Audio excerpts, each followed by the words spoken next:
Hi, everyone. My name is Kevin Macdonald. I'm the director of the Mauritanian, and I am here with, I think, what by any stretch is an amazing cast. Who I was very lucky to work with on this film. There is Tahar Rahim, who is the Mauritanian, Jodie Foster, who plays Nancy Hollander, lawyer.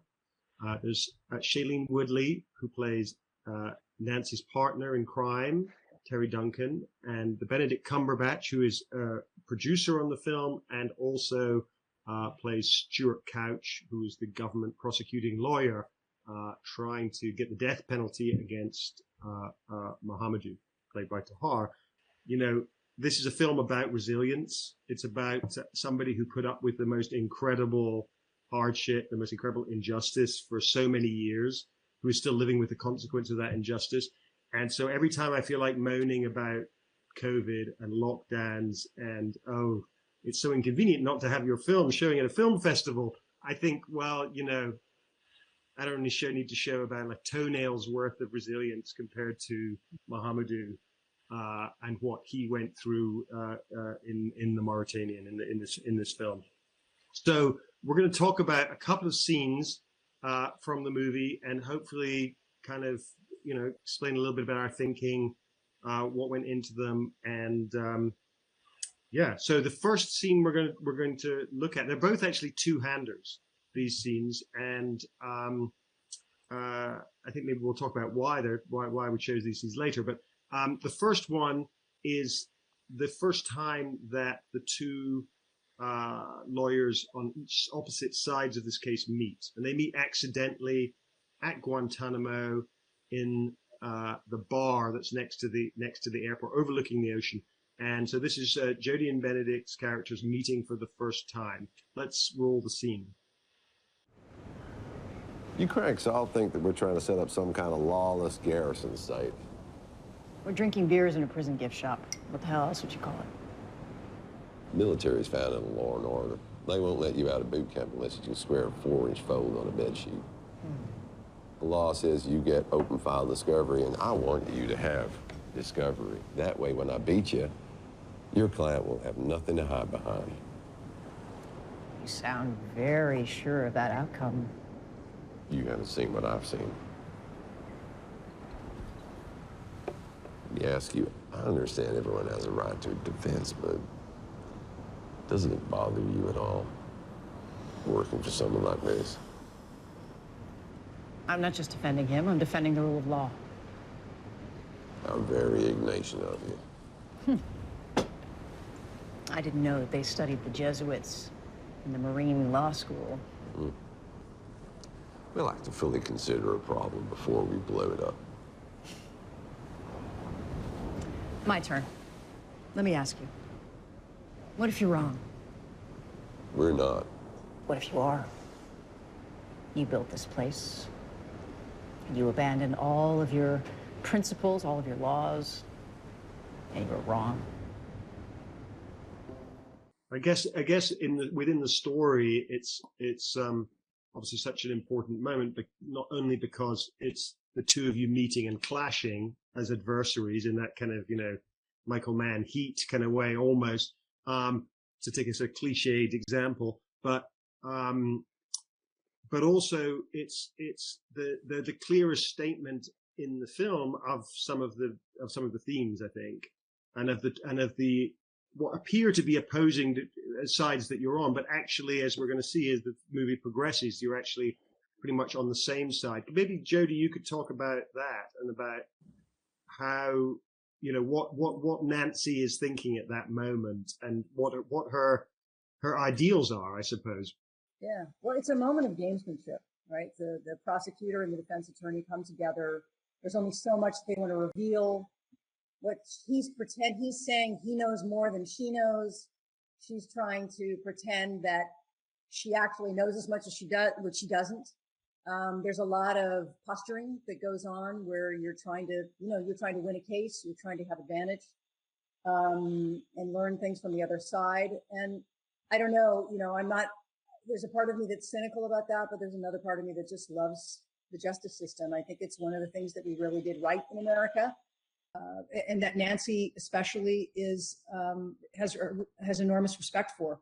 And the fact that she's spent her whole life defending a lot of people, many of them who are guilty of the crimes, as a mission to uphold the Constitution, because everybody deserves defense, and to challenge the government and to challenge the system to prove that somebody is guilty beyond a shadow of a doubt.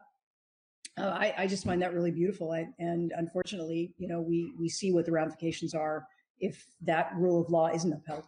It's an interesting one. I feel that Stuart Couch in this scene, he has a very clear understanding of who he is, but also of the complexities. And there's an element of self-ridicule to it as well. He's got a good self-deprecating and institutionally, slightly deviating from the norm sense of humor about it. We like to fully consider a problem before we blow it up. This is someone who realizes that he's being characterized as a lunkhead, and they're both doing it. He does it to her and she does it to him, and I think there's a sort of charm to him here, which like Kevin said, we haven't seen up until this point. And it's not just that he has a point of view and he's going to stick to it. It's that he feels it's the right point of view, and that while everyone is entitled to a fair trial and a defense lawyer, however bizarre the situation of these people's detention, and that in itself being illegal, he feels at this point that for him the end is bringing someone to justice who killed his friend, who caused thousands of deaths live on television, and he is a Marine sworn to serve and protect, honor and obey, and that's what he's doing as a lawyer and a Christian man as well. And yet there's a humor to that. He's not aggressive about it. He's certain and he stands his ground, but there's nothing. I feel he's still the man who's able to sway as he does in the next beat of our story. There's a moment where he says, you haven't seen what what's it like to defend someone like this, and you look like you're doubting. There's this kind of a momentary panic. It's a brilliant piece of acting, I think, that passes across your face, and I think he feels that. The second scene that we're going to talk about comes from slightly further down the movie. It's another two-hander. It's between Jodie and Tahar.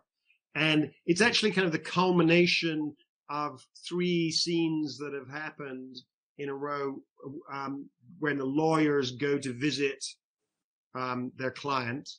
And I think Shailene is always with Jodie in those other scenes, going to visit Mohamedou, but she isn't there in this scene. She's temporarily left the case. She's either been, pushed off by Nancy, or is kind of gracefully retired from it. So maybe actually what we should do is play the scene and then talk about it in the context of those other scenes, and how this is the kind of culmination of a journey that the two of you have been on with Mohamedou.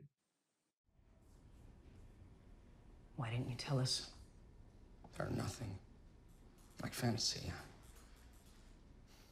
None of that happened. You signed them. They made me. They made you, as in they coerced you? What do you think? I don't know. You tell me. Did they coerce you? But you got to tell me what happened, Mohamedou. You asked me to set fire to this place, but I'm still sitting. Well, then write it down. All right, that's what the pages are for. Write it down. You need to tell me the truth. You need to tell me what happened to you. I can't defend you. Do you understand that? I don't need to tell you nothing. Whatever I say, it doesn't matter. This fucking island, I die here. Outside my family, my brother, their lives go on. Tara's life goes on. But me here, I'm like a statue. Now you will leave too, and your life will go on. What the hell do you know about my life? This is it. This is my life. I spend my time in places like this helping people like you. That's what I do. I don't question my commitment to your case. The case. The case. The case. You're not committed to me. A person! No. you think I'm guilty, say it. I mean, you believe I did all these things, so why the fuck are you here? So maybe we could start by just talking about Tahar. Maybe I can ask you to start and just talk about these three scenes which happen. You know, so Terry and Nancy come to visit you the first time, and then they come again another time with some food, and the atmosphere between you is shifted, and then Nancy shows up on her own, and you're thinking, where's Terry? I like Terry. Do you want to talk about that progression? These scenes were the first days of shooting I had with Jodie and Shailene, and I gotta say that I was a bit impressed and intimidated at the same time, you know. So, but the way they behave, the way they are, helped me to relax. And I gotta say thank you for that. But the first scene is a meeting, and Mohamedou doesn't really trust lawyers, because the system was so strange that he would be defended by, because he had lawyers before, but he was defended by lawyers that would be on the other side when it comes to trial. Well, I think he had military lawyers who were offered to him, but he never actually accepted, I think, to go with them, but because they were part of the military which was persecuting him. He didn't trust them. So to him, the system was like, yeah, he didn't trust them. And that was the direction you gave me. You don't trust them, but at some point, thanks to Terry, he starts to ease down, and he wants maybe to try it that time. So the first meeting is a bit awkward, but it's like why not? Let's see, from Mohamedou. And the second one, he discovers that these people actually are human beings, and they might care about him and his case. So there might be a window. I don't think he thinks that he could be out of Guantánamo, but maybe people will hear that he's innocent, because these people, in a way, trust him. He can, especially Terry, he can see in her eyes and her feelings that she doesn't see him as a terrorist or whatever, but someone who doesn't have to do anything here. So that the second scene helped him at me as well, to be more trustful. And here comes the third scene, this one that we've just seen, and yeah. He was disappointed to not see Terry, because as he said it, Terry was fun, and now I'm stuck with you. That's what he said. But the specific one is, I think it's a turning point in the movie, and also for Mohamedou in his trajectory in the story, in his story in Guantánamo. Because finally they read they knew that he said that he was guilty or whatever, because he's been tortured. But they don't know that, but he knows that. And this moment is very hard for him, because I remember this day, I didn't know how to play it, but I think we talked about the fact that he was ashamed, in a way, to reveal this. The dynamic of this scene comes out of the relationship that Mohamedou has had with Terry, and because it comes out of the disappointment that, Terry, you saw me as a human being and you don't see me as a human being. Shailene, I'd love to know kind of how you approached that relationship, that you had a very different relationship with Mohamedou. Your character has a very different relationship than Nancy does.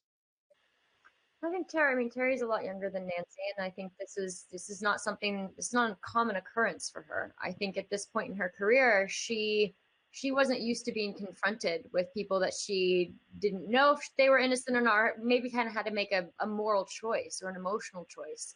And she's not as shielded and she's not as guarded as Nancy is. She hasn't built thick walls around herself to protect herself from disappointment, from emotional upheaval. And so I think with Terry, she came in with her heart wide open. And I think as we've all talked about, you can't help but fall in love with Mohamedou. And I think even, in the cell in Guantánamo, with the shackles around his ankles and with the incredibly depressive and suppressive environment he was in, he's still charismatic. He's still a light in a room. And I think Terry walked in and saw that in him. And I think because she didn't have a shield, or because she didn't have a wall, she immediately emotionally connected with him.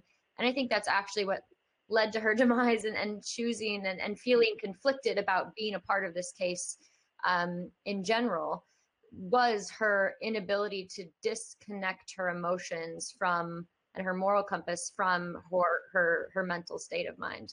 There's the scene before, not too long before this, where we actually do see the confessions, read the confessions. And both of them for a second feel betrayed, of course, because he hadn't mentioned this, because he hadn't told them, because now they're doubting their first impression of him. Maybe for a second, Nancy thought that it's possible that he not be guilty. But in Terry's case, she might feel stupid or conned, right? Because she really did. She had a hope for a minute, and in Nancy's case, it's familiar. It's something that's happened to her before, and she's like, "Oh, that's right. You can't trust anyone." So you do get to see that human experience of opening and then closing down again, because the person in front of you sort of reveals your inner vulnerability. I was just gonna say that word betrayal, from that scene to this scene that we all just saw, this clip, you know, Mohamedou, Tahar, you start this scene from a place of betrayal. Like, I think Terry leaving this is a direct betrayal and jab in his heart and in his hope and in his, belief of any type of true representation and true friendship. But also his emotional connection, because she only really treated him as a human being and connected with, cracked jokes with him, and was also vaguely flirtatious. I mean, there's a little element of flirtation there, isn't there? And we talked about that, didn't we? About he's a guy who's been locked up with all these men. He hasn't seen a woman, and this young woman walks in, and there's always going to be a little element of, oh, here's this lovely woman who's walked in. And I don't know whether I felt that maybe with Nancy there's a little bit of subliminal resentment of that. I don't know, from Nancy, is there? Well, I think he doesn't get very far with Nancy. I mean, Mohamedou is a flirtatious guy. He really is. He would flirt with the gardener. He flirts with everyone. Yeah, that's his personality. He's just like, he wants to get in, and he wants to like see how you react to things. And interestingly, Nancy doesn't have a lot of time for that. You see her, a little bit of her annoyance when Terry and Mohamedou start like talking about Charlie Sheen. She's like, yeah. Let's get back to the case. I wanted to just sort of talk about something like that's maybe not obvious to people in the audience, which is that, Tahar is French, and he's speaking the most incredible English, but not just not like a foreign actor speaking English. He's speaking it in such a improvisational and fluid kind of way. And having seen a lot of foreign actors trying to act in another language, it's really, really hard. And I worked with Tahar 10 years ago on another film when he really spoke no English at all. And I was so amazed, when we met and started talking about the script, and how your mastery of the language. Thank you so much. It moves me because, it moves me because it's so important to be, to give justice to Mohamedou.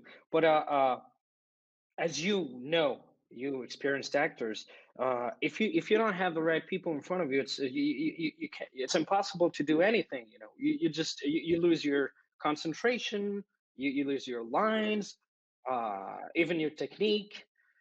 But having you two in front of me helped me a lot, because you lose a lot of energy if you have to connect with an actor, and it was like natural, and just in the moment, it happened instantly. It was like the connection and the chemistry happened like in the second, and I got to thank you for that, because otherwise I don't think I would have been able to carry that challenge, because it was very hard to do, and you helped me a lot. So really, really thank you for that.